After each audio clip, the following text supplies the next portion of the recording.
going on, YouTube? On my 30-minute break, got me some nachos in the house. Check it out, check it out. Taco Bell's, they killing me today. I try to avoid truck stops, but I'm freaking in the middle of the desert, so I figured I'd give me something to eat. But that ain't what I want to talk about. Y'all know I've been doing some truck shopping. No, you don't. No, you don't know. You don't know I've been doing truck shopping because I ain't put that series out.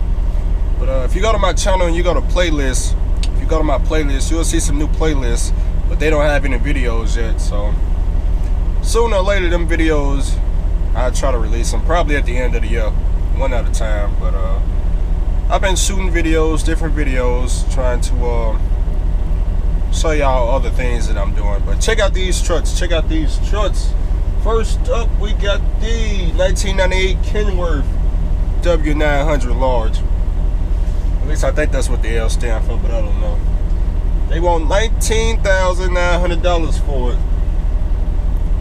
Specs are down below. All I want to know is, you know, is it already rebuilt or not? I send the people an email to try to find out.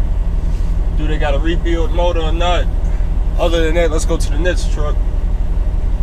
We got the 2003 Freightliner Classic. It's L. And same question with it, does it have a rebuild? Both trucks got a little bit over 1 million miles.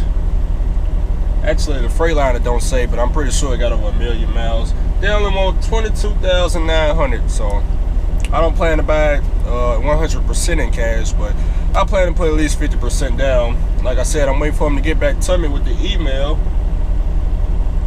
Depending on what they say, depends on, you know, what I do. But just thought I'd throw that out there for you.